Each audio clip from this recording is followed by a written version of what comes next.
Are we live? We're hot. All right, guys. Here we go. Episode number 3. Nomex Effect. I'm Sean Langdon. J.R. Todd. We're hot. All right, guys. And what we want to do is got a lot of topics to talk about today. Last couple races. It's been pretty boring. Had some exciting things go on. Had some stuff happen in Charlotte. Had some stuff happen in Atlanta. Obviously, there's been some hot topics. So we're there. You go. All right, we had some feedback there. Yeah, so we're excited to talk about a couple topics. Obviously, with the pro classes, there's been some cool things going on. Obviously, track prep has probably been the hottest topic through the last couple races. It's changed the whole dynamic of racing, how crew chiefs, how they look at the run, how they go into the run, drivers, how they drive the cars. I mean, it's changed everything about the race completely. It's taken from where, in a sense, a balls out run where you're throwing everything you got at it to you got to kind of tame the thing down a little bit. You got to tame the cars down. You got to. You're definitely not utilizing all 12,000 horsepower. Right. I mean, you're probably using maybe 9 or 10 of it. I keep calling it throwback racing because it's like we're going back in time now. Right. It's taking it back to like where the 90s and early 2000s. I mean, we had a couple runs.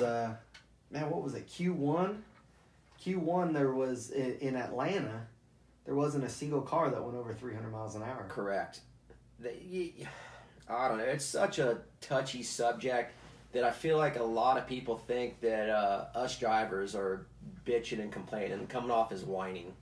Yeah, and that's not the case. I think it's something that's new that a lot of us weren't really expecting, which is kind of like a tough subject because obviously the crew chiefs, you know, it makes their job quite a bit easier when you go to a track that can handle a lot of horsepower, and you go to a track that doesn't have any bumps. And you know, the last couple races that we've been to, Houston, you know, they put in new asphalt from 660 on. You go to Charlotte, where they put new concrete down. Yeah, it's still fairly new. Right, and then we had the rain come in on Thursday, and so a lot of the track prep that had happened before kind of got washed away, and they kind of had to start back from square one Friday morning of trying to lay rubber down. So it's definitely made the crew chief's job substantially harder, where you know you're trying to back the car off to a certain extent, but what's the threshold? And I think the problem is you go when we go to NHRA about it and we say, hey, why are we changing all this? Well, NHRA's main concern is the safety, which... Yeah, the speeds were getting high, which that freaks everybody out from a safety standpoint, I feel like, when you're approaching 340. Correct. And but at the same time, I feel like we didn't really have any serious issues with tires or anything like that, correct? Correct. I mean, for the most part, I mean, I can't... It's been a long time since we've had issues on the tire side of things. Now, with that being said, I know that there was a lot of things that they had changed in the previous couple of years of how far they spray down the track and how much they prep on the fuel cars, because I know a lot of our issues of chunking tires and what have you all kind of come from when you're shutting the car off, when you're lifting off the throttle, and there's a lot of spray down there and there's a lot of grip on the track, and it starts peeling part of the centers out of the tire. So that was some things that had been addressed in the last couple of years. But I think from the NHRA standpoint of it, speculation, of course, but they see the funny cars going 340 miles an hour. A lot of the dragsters going 335 plus. And then they put the rev limiters on the funny cars this year to try to slow them down, get them back to the 330 range. And what did we see right away? Well, there was a couple guys still running pretty good. Yeah, big speeds, but we also saw how many bodies go flying off of cars now. Correct. And so that was a little bit of an issue. And I know that there was a lot of issues with the dragsters when they went down to that rev limiter. So, now you start running into an issue of you have this rev limiter and you're dropping cylinders, and obviously the motors aren't happy when they're dropping cylinders. So then you create an issue of where the engines start blowing up, and then you start blowing bodies off of it because the engines aren't happy. But so NHRA wants to address that issue. Well, you go to NHRA and they said that select team owners and crew chiefs, this was one of the recommendations of slowing the cars down. Well, now you go to the crew chiefs and you go to the owners, and nobody really kind of claims up to it. So now you kind of run into where it's a little bit of a battle on both ends of it. We don't blame NHRA at all for wanting to keep the car safe. Yeah, and my opinion, I don't have a problem with them cutting back on the content of VHT that they're going to spray. It's just a matter of how they're doing it is the issue that we all have. Right. So they've cut back the spray, and then they've also, from what we've heard, when they're spraying it, the quad or what have you goes a little bit faster to where there's less spray on the track, I believe, correct? Yeah, and I feel like it's probably not consistent on how fast or how slow that thing's going. And you got to factor in the wind blowing, which it was windy in Atlanta on Sunday. That thing's ripping pretty good, spraying the track, but it's not actually spraying the track like it should be. Shit's just flying everywhere. Yeah, and then you have, when you have a sunny day and it's dry out, how much more does that dry out? And there's so many ways to look at it, but the end result is, there's been a lot of cars that are spinning the tires, down track. And then you kind of run into the issue of, as a driver, when you're race day, you're not lifting. You can't. You don't have time to think about should I not pedal in it because I'm worried it's going to blow up. You just do it. Right. So you run into a track that has a little bit less spray, and you're spinning the tires, and you blow up, and when you blow up, you get oil on the track, and you get fined, and you get penalized. It's a lose-lose situation. So it's very tough. I guess on the flip side of it, you look at that, and it's definitely equalized the playing field a little bit more, I believe. That's what I'm a fan of, because you don't have one or two guys just out there hauling ass, dominating now. But it's still not good racing at this point, I feel like. Yeah, I feel like it needs a couple tweaks to be perfected. And to back up, when this all started, 3 races ago, we've been on 3 marginal tracks, even when the spray is good. Correct. Houston got redone. That you could have sprayed as much as you want there. That track would have still been iffy. Now in Houston's defense, the starting line was good. Yeah, the concrete there was really good. Correct. Now on the transition side of things, when it goes to asphalt, there was a major bump there, and everybody, what a lot of us drivers refer to it as a 660 Nationals. Right. Because it's basically first one. How fast you could get your car to half track. Correct. And then everybody was just going to spin from then on. So now you go to Charlotte, and to me, Charlotte's always it's good when it's cold. Right. When it's cold, it's really good, and that's typically one of the tracks that you when it's cooler out, you'll have issues of it trying to rip the centers out of the tires. Right.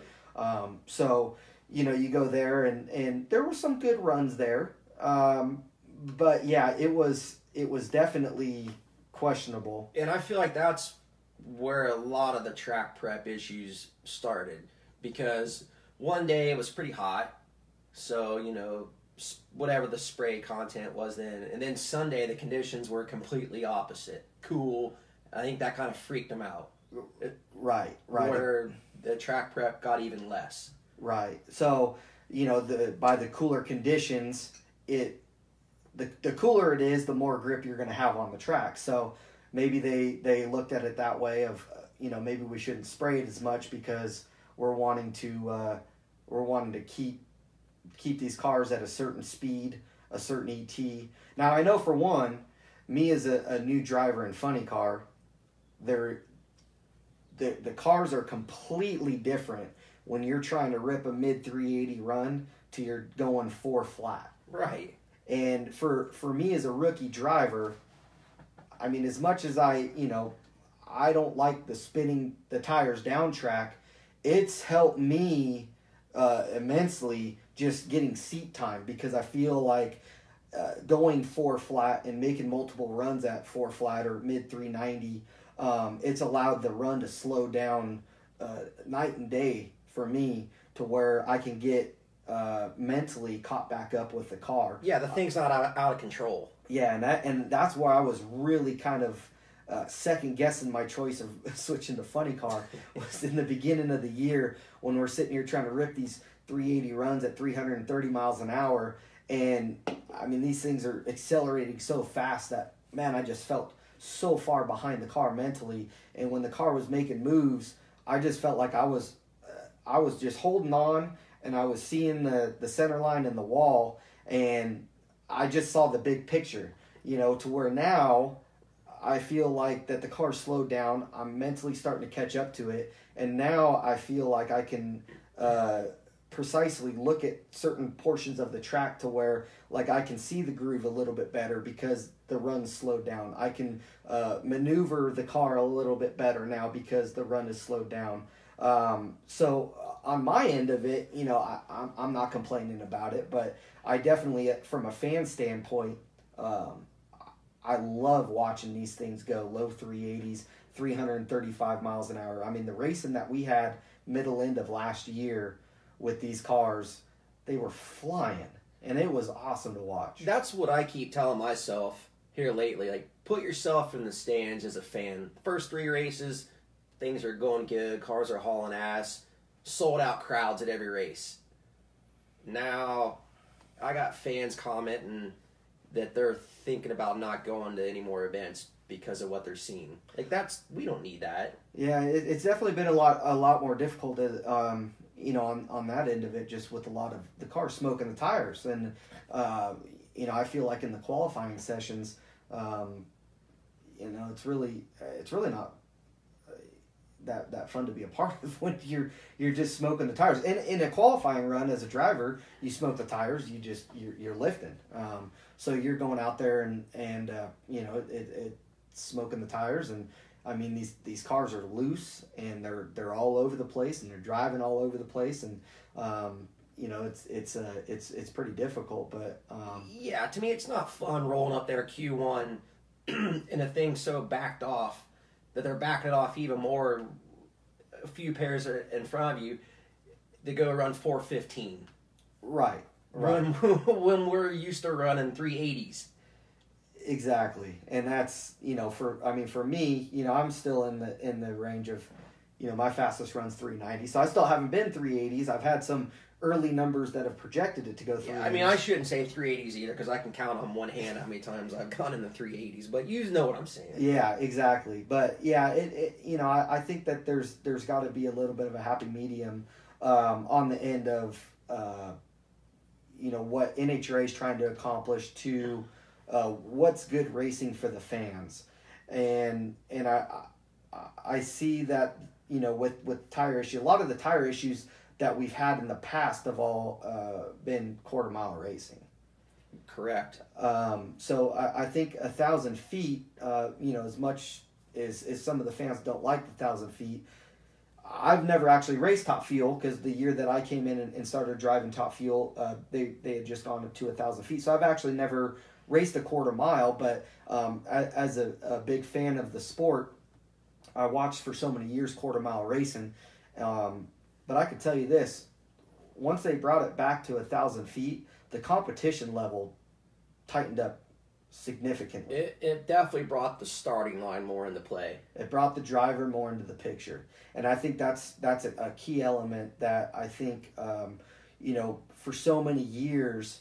I mean, you had some better drivers than others, and you had some drivers that were able to, win some races off of hole shots and what have you. But I really believe that it may have taken where it's like an 80% crew chief, 20% driver standard to race in a quarter mile, where it's maybe brought it back to 70-30, maybe even 60-40, right, where the driver matters, and you got to go up there and hit the tree every time, and I mean, for so many years, I mean, you and I raced against each other in Top Field Dragster, and I mean, a good light in Top Field Dragster for so many years was 060s, 070s, and then there was a couple years where we were losing races because we were 060, 070. Right. So I definitely think that 1,000-foot racing is the way to go. I definitely think that it's brought the competition level in there. The drivers are staging shallow. There's a lot more critical things now where you're racing for thousandths of a second. We've had so many races in the last couple of years that have been decided by thousandths of a second.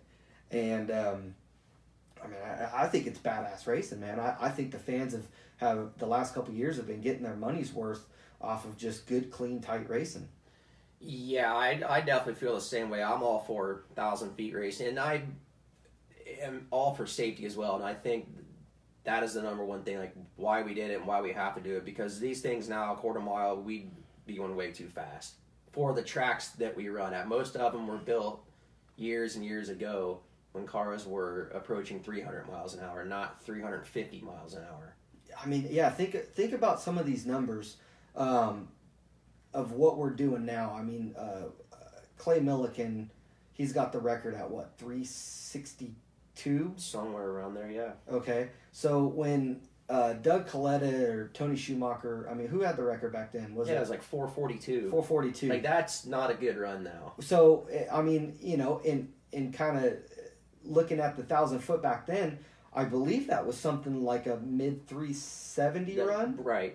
So you're talking now, if you were to go quarter mile racing, these dragsters would be going 420s. Yeah. Potentially. Right. Obviously depending on engine life, but there's certain things that would have to get changed. But if you project out these incrementals of what they're doing at 60, 330, 660, and 1,000 feet. But, you look back then, and, I mean, I've been 299 miles an hour to 8th mile. So you add that on, I mean, that's showing close to 350 miles an hour of what you could potentially be going.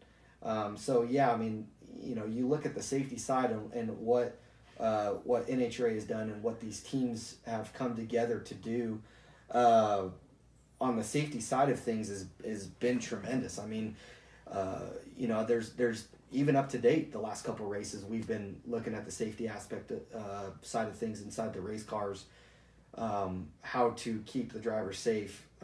You have to think about the worst case scenarios. Absolutely, because if there's a possibility of something happening, like, it will happen.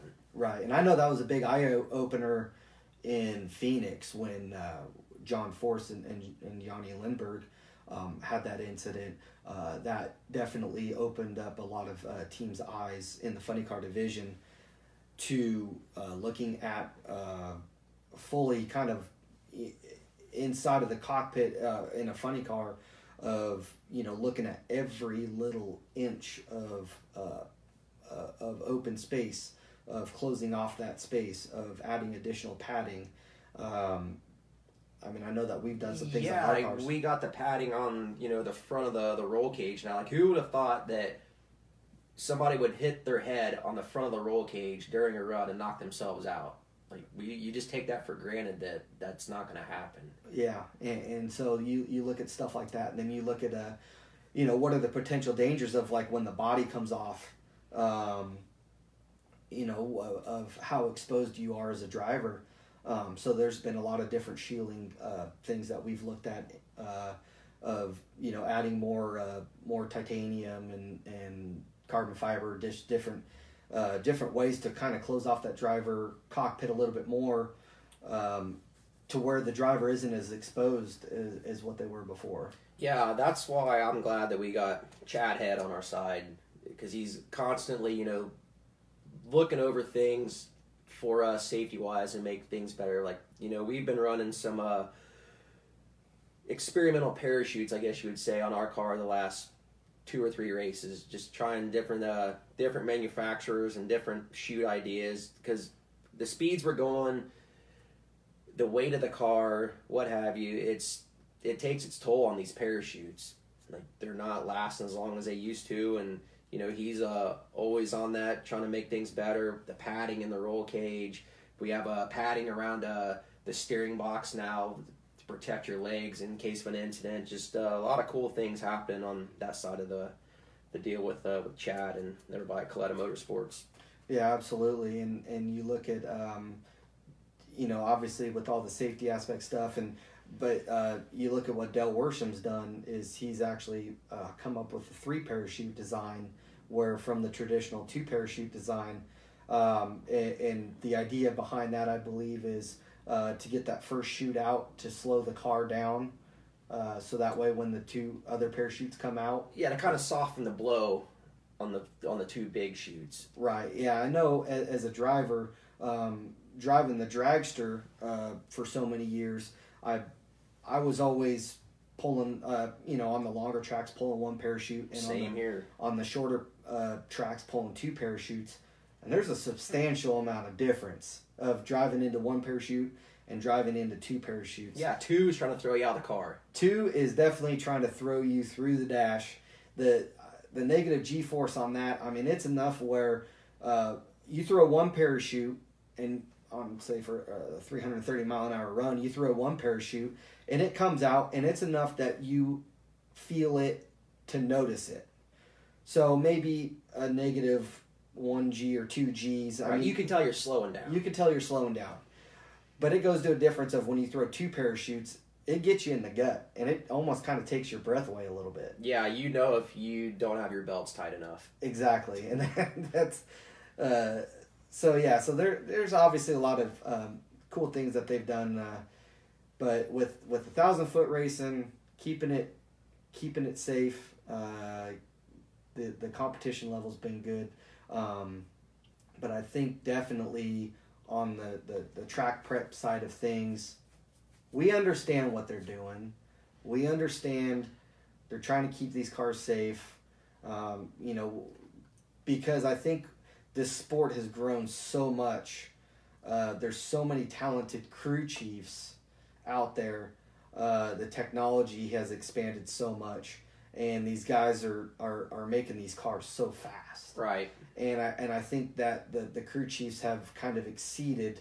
I think Goodyear's a little concerned on the tire side of it, which they've made some great changes the last couple of years, and there's been a lot of teams that have been testing different tires, and the tires have really been good. But I think the performance side of things, these crew chiefs have made so many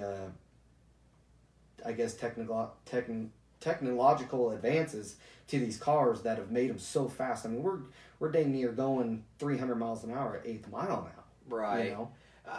I feel like with the new track prep that the biggest gripe is how it's inconsistent, where at least if we knew we were getting the same thing every time, the crew chiefs would figure it out. The racing would be better. Yeah, the cars might not go 330 plus, but they'll get back to a decent speed in time, not running 415 at 295, spinning from 800 feet on. But NHRA, I feel like, needs to be consistent on whatever they choose to do. And let the teams know. Right, yeah, and I know that they've had some meetings in the last couple races where they've tried to go over it, because obviously, NHRA wants to put on the best show for the fans and wants to put on,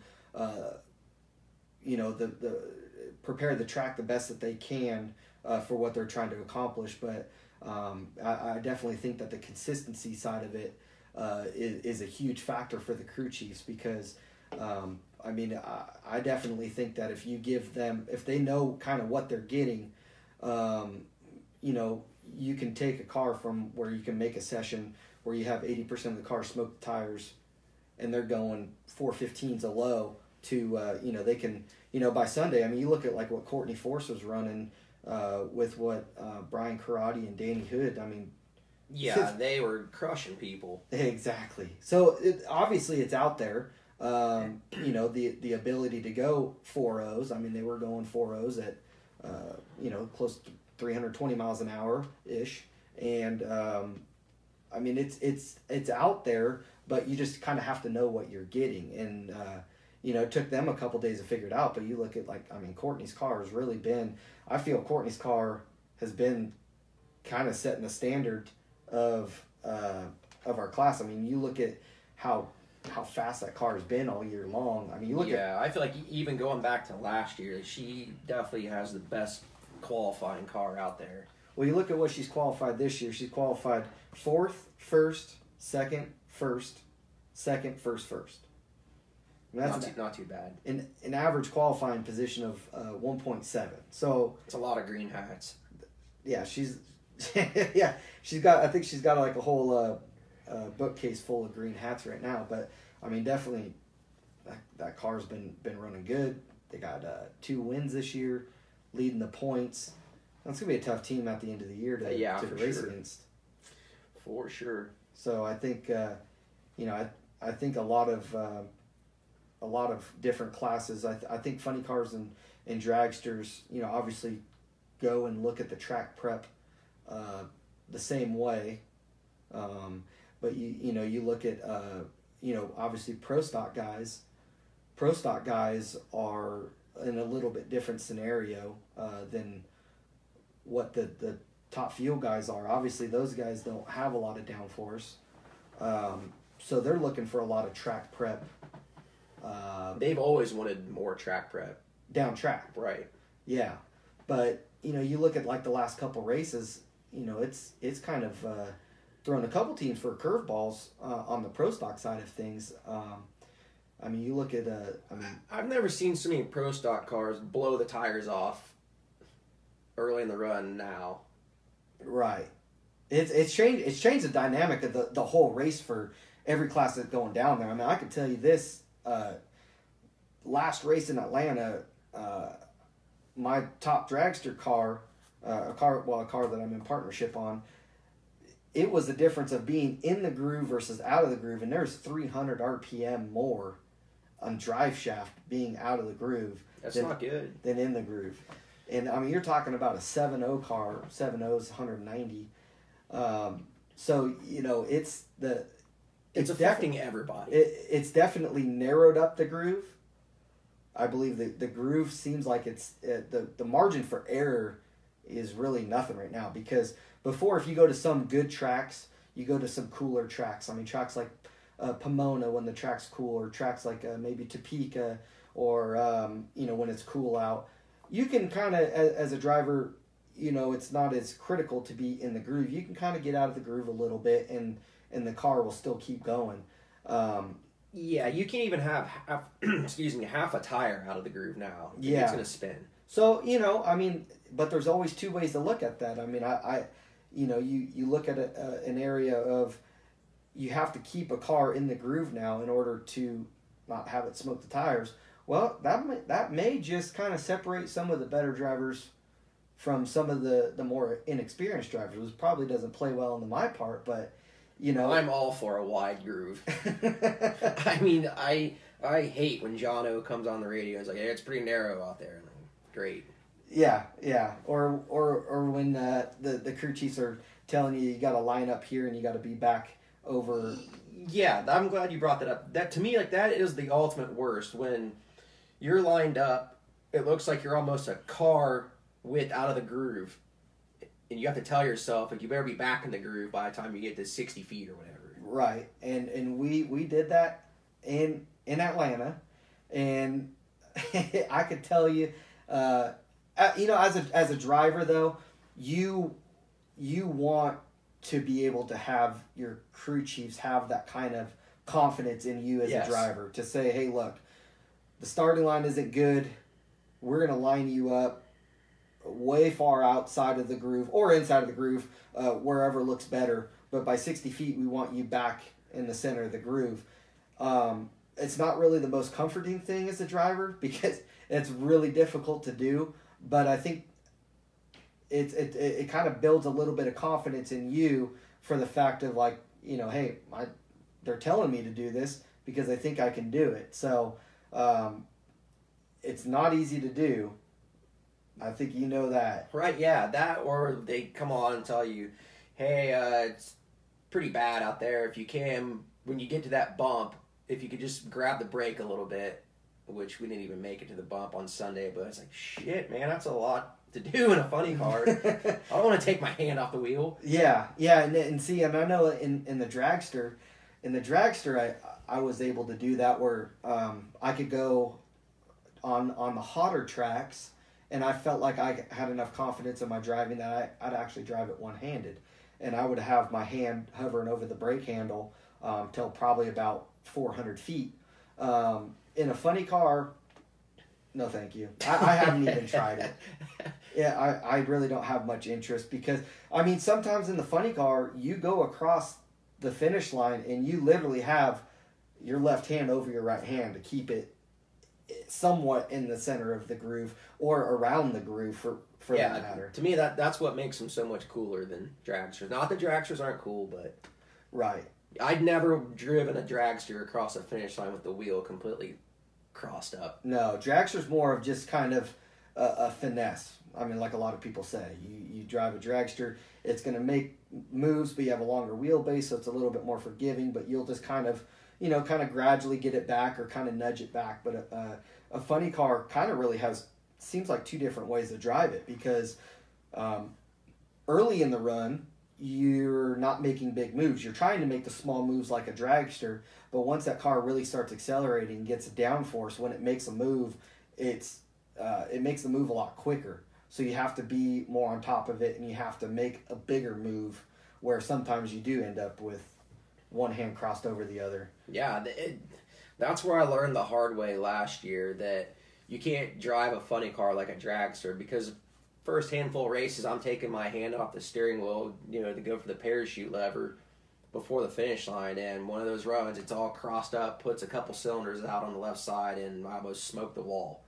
It's like, all right, it's time to get a parachute button. Yeah, and that's definitely something that I've had for a long time is the parachute button, just for that exact reason. I mean, the last thing you want to do when you're trying to drive the car at 330 miles an hour is take a hand off of the steering wheel to... Not the smartest thing to do. Right, yeah. So, yeah, make sure if you guys got any questions, send in some questions. We can go over it. We got some other topics that we're going to want to go over. So about tweets. So we've had a couple drivers that have tweeted about the track prep, voiced their opinion about the racing. I'm all for that. To me, that's a good use of Twitter. Right. So, yeah, but on the flip side of it, not everybody likes what they tweet. Yeah, so I don't even know who it comes from. Say, like, the marketing people of the sanctioning body. We want to see, some controversy in the sport. You don't be so boring. Yeah, so there's a lot of, I guess, from other racing, I guess, sanctions or where they fight. Right. So, okay, you look at, like, the street outlaws or, like, these no-prep grudge guys or whatever, and, they always talk about how, drivers are boring, drivers are vanilla. All they do is thank their sponsors and this and that. So, you can kind of agree with it. I mean, they got a TV show, so they gotta read their cue cards and they gotta know what they gotta say, and they create a little bit of drama that may or may not be there. I mean, at the end of the day, they gotta Right. Makes for good TV. Kind of a scripted TV show, I guess, but I don't really know much about it. But you look at like our positions where you as a driver you don't really want to rock the boat too much, because at the end of the day you are representing a company. And for so many years, I guess on my side of things is I didn't mind being the vanilla driver, because at the end of the day, I make a run, I go thank my sponsors, and the sponsors are happy, and I come back to the next race and I got a job. Right. But then you kind of have some kind of people poking you in the back a little bit, like, hey, we need to kind of spice things up a little bit. We want to, create some controversy. Basically everything and anything but short of getting physical, which, understandable. So, obviously we're not going to go fight anybody in the top end or whatever. So you're, as a driver, okay, here's my opportunity to start voicing my opinions. Correct, because you're not, for one, you might not get interviewed to voice your opinion. And you're probably not going to do it then anyways. Right. Because, they're not going to allow you.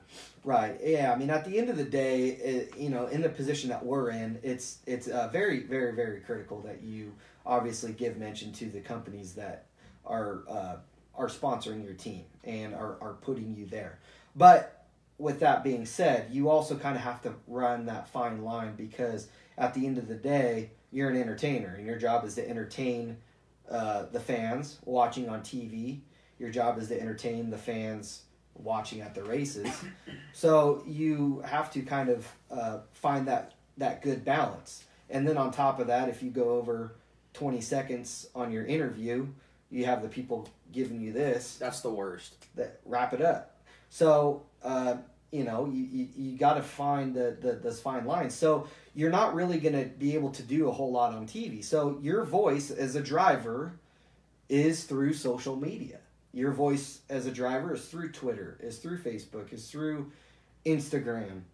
And, you voice your opinion, and you get told that your opinion could cause controversy and it doesn't look good, so you must take it down.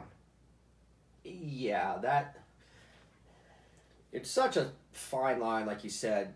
But if you're not, I don't know how to even say it. It's not like they said something so terrible. And it's not like it wasn't true either. Right. It's one thing if you're fabricating stuff and you're just kind of running your mouth like a punk kid or what have you. But it's another thing if you're just speaking the truth. The truth hurts sometimes. Yeah. And sometimes, hey, bottom line, NHRA is trying to find a different way to slow these cars down. There is not a problem with that. NHRA is trying to find ways to keep these cars safer. There is not a problem with that. But as a driver, it sucks to hold onto the car going 300 miles an hour, and it's spinning the tires, and it's shooting you one way or the other, and you're holding on for your life. Worried that it might blow up in your face. 100%. And when it blows up in your face, the body's going off, and that's a problem. And that's costing team owners money, and that's a problem. So, and then on top of that, when you're in a qualifying session and 80% of the cars are smoking the tires, the fans aren't getting their money's worth. So as a driver, if you're voicing your opinion and you basically just say, hey guys, sorry we didn't give you a good show in some short words. I don't know exactly what the tweet was word for word, but sorry we didn't give you the best show that we possibly could. That's not fabricating anything. No. He spoke from the heart. He apologized. I think it just set wrong with certain people. Hey, that's okay. They have their opinion just like we have ours. And at the end of the day, they run the show that we're being a part of. But here's another issue I have: is some of the people monitoring social media probably don't even understand what they're talking about. Yeah, obviously, we see a lot of different things that people talk about online, in forums and all that, especially more now, obviously gives us topics to talk about. But you look at a lot of the people is what they're saying is, hey, all the drivers are doing is complaining, and we're not complaining. Obviously we want to do what's best safety wise for ourselves, what's best for the team, what's best for the sport, what's best for the fans, and it's not smoking the tires every run, and it's not being on marginal tracks every run. There's a lot of sportsman cars that are having issues getting down the track at this point. It's not that we're complaining. It's not that we're ungrateful for what we do or anything like that. A lot of people have said, just quit complaining and drive the car, and we're gonna race regardless. Right. I mean, whether there's no prep, low prep, half prep, 100% prep, we're racing it. All we're gonna tell you is don't expect to see 335 mile an hour runs on a no prep or low prep or half prep track. We're gonna do the best we can. We'll get it figured out at some point. It'll probably turn around, because I tell you what, not every crew chief got dumb overnight. Yeah, like everybody didn't get stupid and one guy got smart. Right, exactly. I mean, it's thrown a different element in it where it's given the crew chiefs, a little bit of fit, because they're having to change a lot of their tune-up in order to accept these different track conditions. So, it's just it's a different thing. It's going to take some adjusting. I know that there's open ideas on both sides of it, coming from the racer side of it to the NHRA side of it.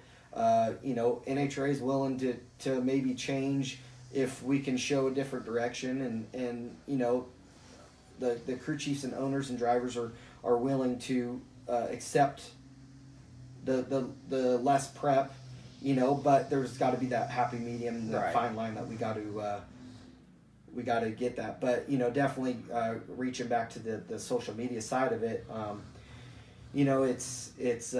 sometimes it kind of sucks that you have to kind of monitor what you say, because at the end of the day, what we race in is a little bit of a PC world. It is a fact that at the end of the day, you don't want to do anything that's going to jeopardize your name. You don't want to do anything that's going to jeopardize your situation, because if all you're going to do is complain about your job, there's 100 people in line waiting to get your job. And so you have to kind of find that fine. You have to get that fine line. Yeah, I don't know. And it's a fine line, but I feel like it's a good way for people to see the real you as well, because that's not getting across in a TV interview. Right. Yeah, and I mean, I know that I was even told, I don't really need to discuss where, but the last couple races, I was going on doing a TV interview, and I was told, whatever you do, don't say anything bad about the track prep. And I'm thinking, well, damn, that was the last thing I was even going to say, but now that you bring it up, yeah, it is. I'm absolutely right. Maybe I will talk about it. Thanks for the insight. Yeah, like you can't tell somebody when it comes to something like that what to say and what not to say. Like that, you're just telling the truth. Exactly, and that's where I have the issue is you have these people in Fox coming to you, and they're setting up these driver meetings, and NHRA setting up these driver meetings and crew chief and owner meetings, where it's like, hey, we want you guys to interact more on social media. Well, damn, get us some cell towers so we can get service at the racetrack. Yeah, I'd love to be able to interact more on my phone, but it don't work. But then you say these things, and then they're telling you, hey, don't say this, hey, don't say that, hey, don't say that. So, it's...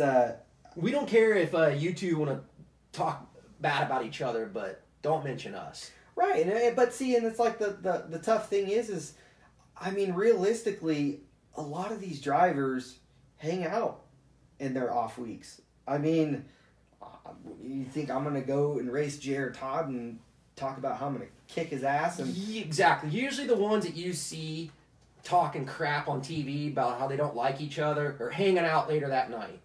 Yes. And exactly, and a So lot of sick. a lot of the guys, it's funny because a lot of people try to do it, where they kind of talk a little bit on TV about other people, but like you said, I mean, they'll say that on TV, but then you turn around 5 minutes later and they're hanging out with them. So I mean, there's really not a lot of issues between a lot of the drivers, really. I mean, there's some certain drivers that hang out all the time. I mean, obviously, like me, Jared, and Richie, we drove home from the last race together. Yeah, we had a nice little road trip. Yeah, a nice little 10-hour road trip. But, that doesn't mean that we're going to go fabricate a story for the TV show that's going to, You're just giving people the false version of you by doing that, I feel like. Right. Yeah, you're portraying something that you're not. So, there's some rivalries that are in our sport that really ain't even rivalries. They try to fabricate it up just to kind of. Yeah, you gotta let things like that happen. Don't. I mean, who do you really think within the classes, like there's an actual like rivalry these days? Majority of the people are hanging out with each other. Like I said, I mean, obviously you have, some drivers that, there's different ages and, I mean, like we're not hanging out with John Force on a Wednesday night right. or nothing like that. But I will say, like, there's certain drivers that I would choose not to hang out with, but like, there's not someone that I want to go fight either. Exactly. Yeah. I mean, like I said, for the most part, it's pretty low key. Yeah. Kenny Potter, funniest social media post, Pedregon's NHRA no prep winner. We made sure we liked it too. We made sure to post that on our Nomex Effect Instagram account. Yeah, I made a comment on my personal account about low prep and got told like that was pushing the limit. I mean, at the end of the day, it's kind of funny. Yeah, you gotta I don't know, make the best of the situation. Exactly. I mean, it's. You look at what Cruz did there, and I mean, no prep winner. I mean, it was funny, and I don't know if he got reprimanded for that for doing that, but so we thought it was funny. Might as well we'll share all that stuff on Nomex Effect. You got some funny stuff, send it to us. We'll share it on Nomex Effect. Yeah, and this brings up a good point. Back to the rivalry. I like Tanner Gray and. What's his name? Laughlin. They don't get along. That's probably a good. Yeah, I feel like there's Pro Stock's always kind of been a little bit better on the last couple of years on the rivalry side of things, just because of I mean, I guess there can be some more games. Yeah, like we can't do that. What they can do. Right. Yeah. I mean, we like as far as. Hanging people out on the starting line or getting into staging duels, I love watching that, man. I'll tell you that. Watching these pro stock guys getting into staging duels and sitting there for a couple minutes and hearing the coolest thing ever is being on the starting line for a pro stock burn down, and the starter is just standing there. And the crowd's going absolutely you can hear nuts. the crowd getting into it. The crowd's just going absolutely. That's the coolest thing. Now, in a funny car or in a dragster, you got to be very careful of that because we're burning fuel even idling at a ridiculous rate. So, I mean, and you got to think with the nitro is being so heavy, a lot of that, is all the fuel's in the front. So we really, I mean, what do they figure? It's like 9 pounds a gallon, somewhere around there, something like that. So we're really trying to plan these runs where we only have a couple gallons left, and at an idle, I mean, you're going to burn that off, and you can burn a couple gallons, in 10 seconds or so of just sitting there idling. So, obviously the last thing you want to do is run out of fuel. Now I know that there's may or may not have been some runs in the past that maybe have filled it up to the top where Yeah, you know you're running somebody that... I know that, I'm running a certain somebody, so I'll put an extra 2.5, 3 gallons in it, and I feel like I can sit there for an extra 10 seconds if I need to. But those are pre-planned deals. So in a pro stock environment, I feel like, they're able to, hey, if I want to sit here for 2 or 3 minutes, I can definitely sit here for 2 or 3 minutes. But yeah, I mean, you look at the interest that drew up in the beginning of the year between Tanner and Alex. I mean, a lot of people were paying attention. A lot of people were asking, what's going on? What's the deal? And it was good for TV. Now I know that it got tamed down for certain situations. I mean, obviously, like the pit altercation, you don't want to see that. I mean, you don't want to see. Yeah, that was a little excessive. You don't want to see people getting hurt. But man, I love watching the banter back and forth, and I love watching where they're kind of throwing little maybe little hidden innuendos or low blows or whatever back and forth to one another. But it's real. It's not some. They're not reading off a cue card, running on the street exactly to figure this out. It's not a call out. Yeah. So, Clay and Herbert back in the day. Yeah, that resulted in a nice little scuffle. I saw that firsthand. But yeah, like that deal that happened there, neither one of those guys could have made a run after that, as long as they sat there. Right, yeah. I mean, that's basically your best bet is run the thing to half track, just shut it off, and hope the other guy smoked the tires. Right. Yeah. Eddie... Bro, we were going to get on that, Eddie. That was actually our next topic, was... so what do you guys think of NHRA disqualifying the 260-mile-an-hour Pro Mod run since the driver would not give NHRA a hard copy of his tune-up?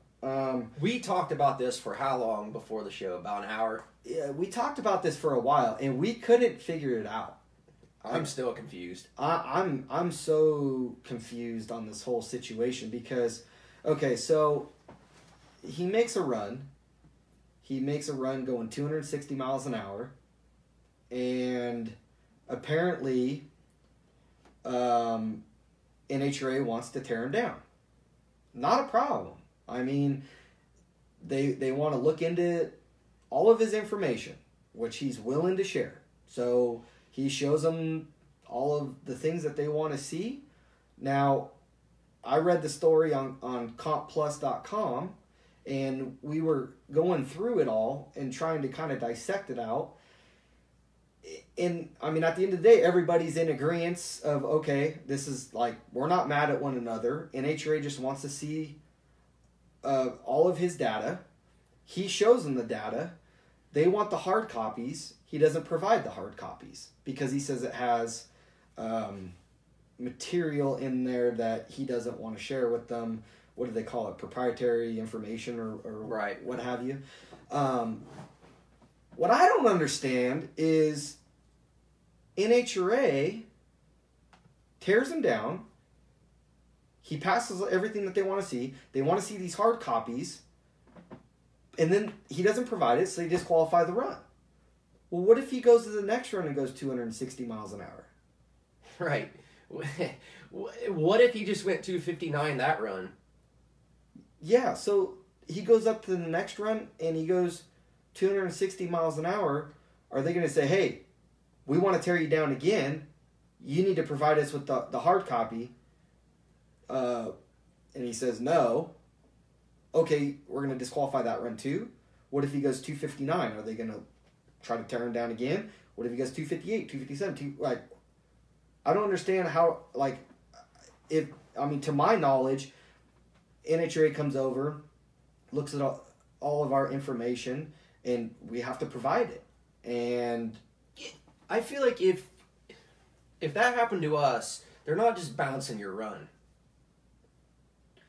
Right, but I get the fact of the proprietary information he doesn't have to provide on a hard copy to them. So I think, and I'm just reading the story, like I said, on competitionplus.com, but like he went through the teardown fine, all that was fine.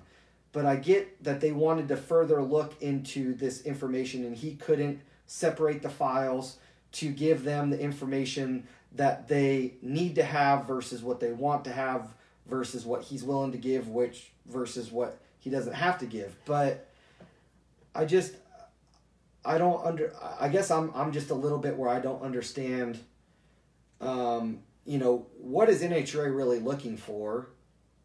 What do they know what to look for? I mean, are people telling them what to look for?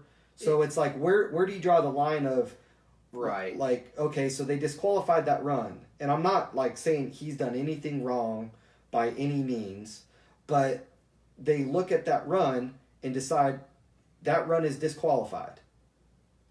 So why would any other run be any different? If he ends up going and wins a race and he goes 260 miles an hour every run, are they going to say, okay, that 260 mile an hour run is okay because the other one got disqualified?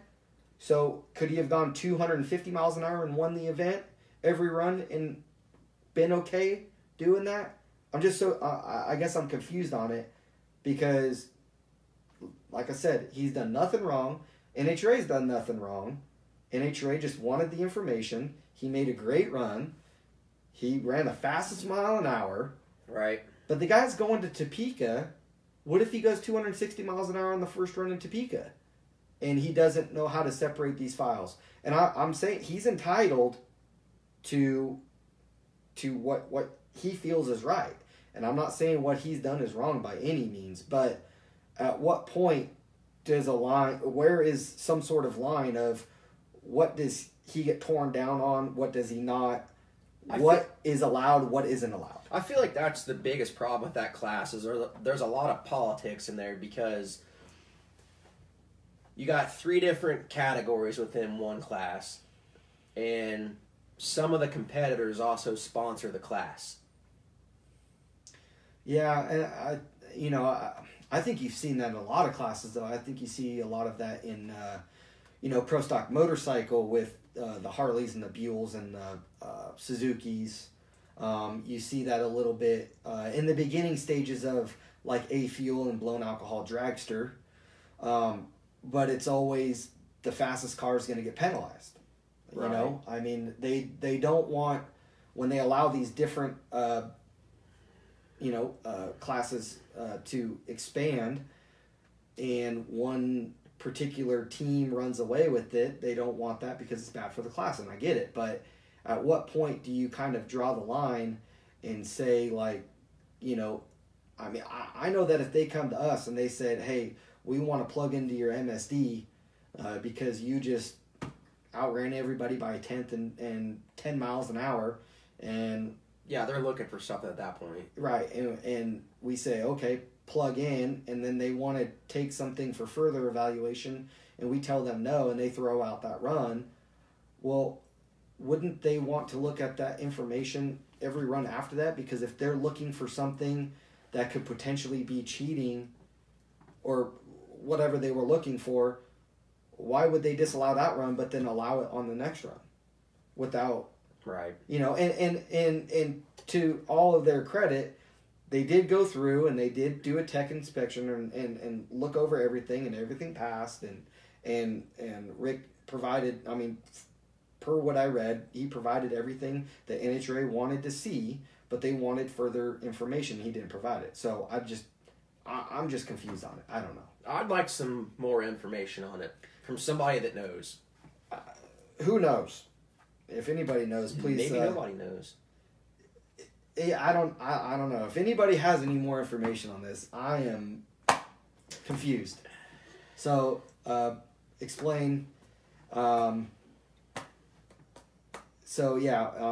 like Chris Costanza says, they have that Motec, which I don't really know much about. So, Yeah, that's turbo cars are way too technical for me. He says, "I hope he goes back out, goes 270, and pisses everyone off." I like it. I'm gonna like that comment. There you go. If he does, I mean, yeah, someone's gonna have a problem with it.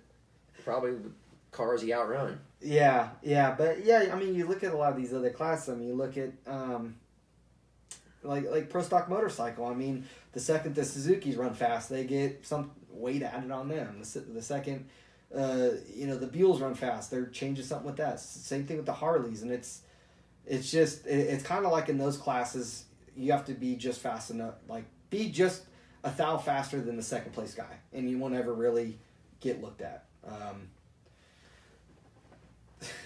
Loans. This just turned into America's Most Wanted.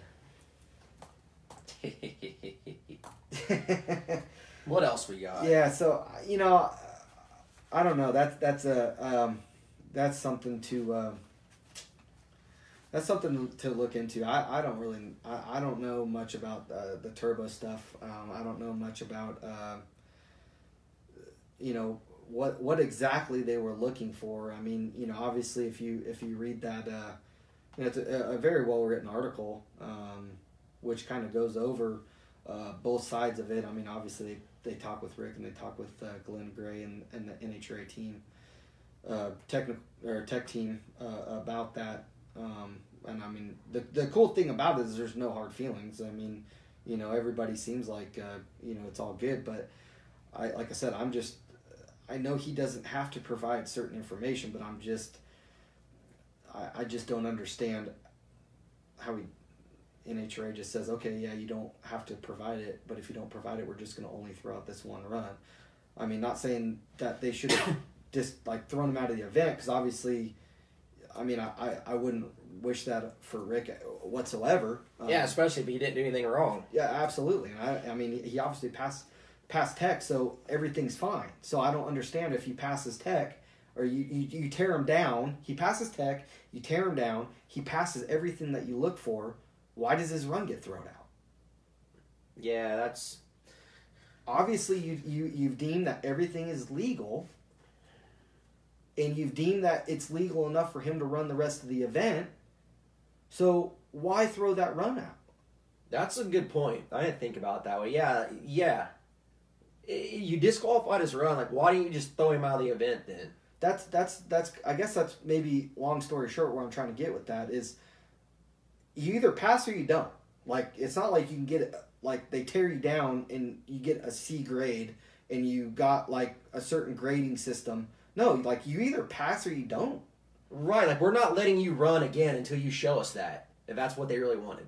Right. So he showed them all and like they even said, he showed them all the information that they asked for, but he just wouldn't send it in a hard file. So if he passed all the tech, he passed the teardown, why is that one run thrown out? What if he goes 258 on the next run? Is that thrown out? Well, what if he only races the thing to 980 feet and he goes out there and goes 575 at 248 miles or 245 miles an hour every time? Well, he could be going 260 with the same stuff that he had, but I don't understand why that one run got thrown out. That's where I'm confused. We need to talk to a tech guy. Loans, I know you're listening. Yeah, you're a big pro mod guy. You might be able to tell us. Tell us what the deal is. I don't know. Yeah, so I mean, oh man, should we talk about our disclaimer? What's our disclaimer deal? Getting told on. Oh. Yeah, well, this shows the reason for this show. We had a lot of people come to us and say like, hey, it'd be a pretty cool idea if you guys did a show. A lot of things that you guys talk about during the week would maybe be some good topics that a lot of people can relate to from a lot of different of the racers to maybe like the different teams to the fans, what have you. And so a lot of the stuff that we talk about is just, I guess, our own personal opinions that don't reflect any of our, I guess, team or sponsors or whatever. So if we say something that you don't like, don't go to our team or our sponsors. Yeah, just come to us. And I mean, like, we're not trying to piss anybody off here. We poke a little fun. We poke a little fun at certain tweets that have gone out. We've talked about NHRA on some topics. We've talked about track prep on some topics. We've talked about certain individuals on some topics. But in no way, shape, or form, let's get one thing straight. We both love what we do. And we are both very lucky to do what we do. Absolutely. And we wouldn't trade this for anything else in the world. But with that being said, when we talk about topics, whether we're talking about something we're happy with or we're not happy with, these are just topics that we're talking about. It's not something we made up. Right. We're not making these things up. These are just topics that go on during these events just to bring more insight to a broad audience about things that you may not see on TV. So when we talk about these topics, we're not attacking anybody personally. We're not attacking any teams personally. So when we got people coming to us and saying like, hey, you should probably watch what you say. No, that's not the reason for this. That's why we started this show. That's not the reason for the Nomex Effect. The Nomex Effect show is to talk about things that people don't get to see on the TV show, that people aren't going to see on some message board, aren't going to see on competitionplus.com, aren't going to see on teams' websites. Like, we want to talk about topics that could keep discussions going through the week to bring more light on situations, to bring more audience to the NHRA, it's more just keeping these conversations going. Because what happens Monday after an event? Nothing. You're probably going to watch some sitcom show or Monday Night Raw or whatever you're going to watch. Right. Okay, well, subscribe to our YouTube channel, Nomex Effect, watch our shows. Tuesday night, what are you going to do? Well, I have no idea. Watch the Nomex Effect show. We're gonna provide you guys with stuff. Like, watch the shows. We want to keep these conversations going. We want to talk about racing. I mean, heck, Wednesday's Wes Bucks Day. Right, yeah, we don't want to step on Wes's toes. Yeah, so we don't do Wednesday's our off day because that's Wes Bucks Day. He puts on a badass show. But we just, there's no reason to like try to like tell our team or right. or people like that we're talking about stuff. Like, we're not talking about anything bad. We're talking about facts. We're talking about what's going on in racing. We're not talking bad about anybody. We're not throwing anybody under the bus. Like, we're just talking about topics. And we want discussions to go on from this. And we want people to go on to message boards and talk about, like, hey, did you hear what these guys said? Hey, what about this? What about that? Like, we want people to form their own opinions, whether they think that we're right or wrong. Form your own opinions. And we're entitled to our own opinion. Right. So we're just may not agree with it. We're just talking about our opinion. So, if it's something that you don't like that we say, I mean, we obviously want everybody to watch our show. We want everybody to enjoy our show. But hell, if it's that much of a problem, just don't watch. Turn it off. It ain't that big. First, if it is a problem, email nomexeffect@gmail.com. Or, you're most likely at the racetrack, come see us. Don't go to somebody that works on our team and complain to them about us. Because for one, they don't want to hear about it. Yeah, because they don't really have anything to do with the show. But we can, like, we have a paper shredder and we have butthurt reports. So we can have you fill out a butthurt report and we can put it in the paper shredder. We'll file it in the paper shredder.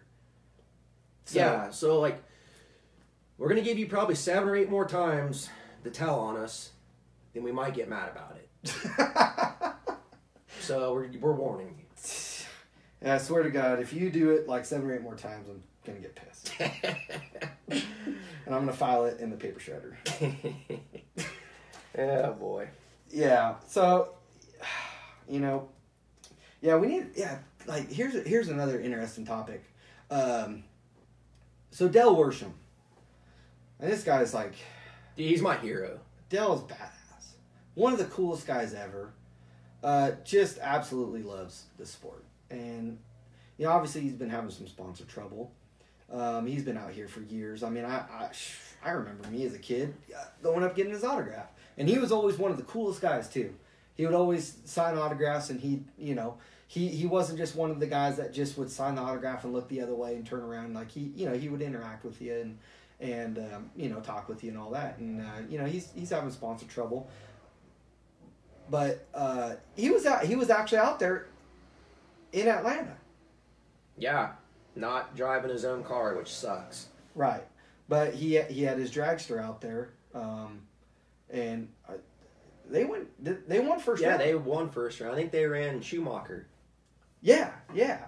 So yeah, I mean it's kind of cool to see him still being able to be out there. But one thing that he's doing is he's taking advantage of what NHRA is offering by allowing I guess basically they took the pro stock money, took some money away from pro stock class and put it to the 17 and 18 qualifier in Top Fuel and Funny Car, and trying to increase car counts. Increase car counts in the 1780 spot. So Dale's actually done a great job of taking advantage of that situation and bringing out extra cars. I mean, make one run, you qualify 17 or 18, you get $7,500. Yeah, I mean, he's not stupid. I don't have an extra Top Fuel car, but that would actually entice me to get one. Why not? I mean, you just bring it in on a flatbed. It's kind of the equivalent of start and park NASCAR racing. Right. Yeah. But the actual cool thing is that he's going rounds, which I think, I mean, it's cool to watch because it's always neat to see the little guys beat the big guy. Absolutely. But I think he actually starts to lose money at some point. Yeah, I've asked him about that. I'm like, so when the moneymaker goes rounds, does it actually make money? And no. Yeah, because I think it's, what is it, $2,000 or $4,000 on round money. After that, the 10, 14, something, I don't know, something like that. But yeah, I mean, it's pretty cool to see him out there doing that. I mean, we'd love to see Dell back. We'd love to see Dell racing. I mean, he's the sport needs him. They really do. Not only is he good for the sport from a driving standpoint, just a very knowledgeable guy, but he works quite a bit with some of the guys at NHRA on talking about the future of the sport. I mean, what's next for NHRA drag racing? I mean, you look at the sport, you look at you have John Force, you have Connie Coletta, you have Don Schumacher. That's it. Basically. What's next? And those are, some things that Dell talks about, with the higher ups, what have you, at NHRA. So there's certain things that I think that the sport needs to maybe address on that side of things, where we need to look at the future. What's the future gonna entail? Because there's really one big household name in the sport of NHRA drag racing, John Force. Now and I say that term loosely because there are some big names in our sport, so I don't want anybody to get offended by that. But an outsider fan that's not really a drag racing fan, if they know of drag racing, first thing that pops in their mind is John Force. Do you race against John Force? If you're in a store or at a restaurant, whatever, and they recognize you're racing, do you race against John Force? Yeah. Everybody do you know his daughters? Yeah, and so that. At what point does this sport go to that next level? who's going to be the next team owners? What's next? So yeah, there's a lot of things that I think the sport could address for the future, the next generation of drivers coming in, of how is the next team owner going to come to fruition. I mean, you look at like a lot of the teams now. I mean, obviously John Force, drag racing legend, he's been in it since the 80s or more. But you look at other teams. I mean, obviously, Don Schumacher's been in the sport for years, but has a great company behind him. You look at Lucas, that was in it for years. Forrest Lucas, a great company behind him. You look at Connie Coletta. He's raced for years, but has a great company behind him with Coletta Air. I mean, you look at Capco. They have a very Billy Torrance, very successful business. So how does a team get started up? How does the next generation come in without having a successful business? How do you start as a driver, or how do you start and work your way up to being able to create yourself a $3 to $4 million budget a year to make a team run? That's tough. It's definitely not getting any easier. I don't know if we've talked about it, but the round money to me is an issue. The overall purse, like, that's cool. They're offering 17 and 18 more money now, but I feel like if you're a lower... Well, what happens when 17 and 18 don't show up? Yeah, where's that go? We have 16 cars show up. Like last race, we have 16 cars show up. Right. Nobody sees that much. Okay. You're a lower funded team. Would you rather have that $7,500 or whatever it is, or would you say you win first round like Bill Litton did, and you get 20 grand instead of 10 grand? 100% agree. I think that 20 grand would go for those teams would go a lot further because of not having a lot of overhead, not making a lot of runs in qualifying. They're not saying they lost money if they went rounds on race day then. Yeah. Like if we race for 100 grand to win instead of 50, you're not really losing money then at that point. Correct. Like, I feel like that's an issue that we have, is just a team like Dell's, for instance, if they were to go on and win the race, like, they're in the hole. Yeah. More than likely. Yeah, absolutely. Like, that's not right. Yeah, I kind of briefly started reading an interview earlier. I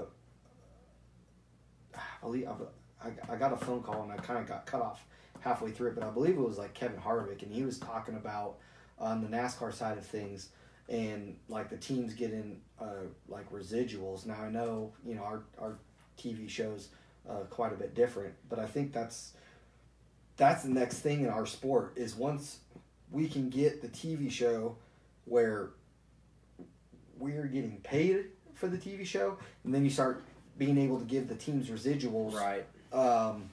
That's where this sport, I think, is going to go to the next level. Now, how do you get there? I don't know. I don't do good with TV, nor do I really do good on TV. So, I don't know. But I'll drive a race car that'll go on TV, though. That's what I know to do. That's all I really know. Maybe someday the Nomex Effect will be on TV. Yeah. If we can ever figure out just how to like download a podcast properly, maybe someday. I'm telling you, baby steps.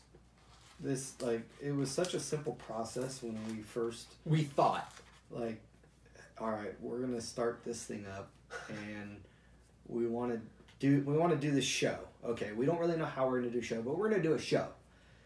And the easiest thing to do for us was put it on Facebook Live, and then like put it on our YouTube channel, Nomex Effect, and start up some social media accounts. But then it's like you start, like we started selling hats and we started selling T-shirts, and then it was keeping up with all that stuff. And then it's like, all right, yeah, we want to start get a website.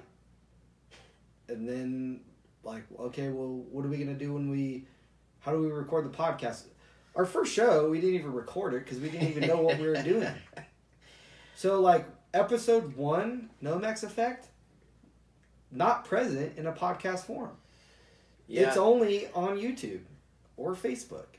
But we're learning.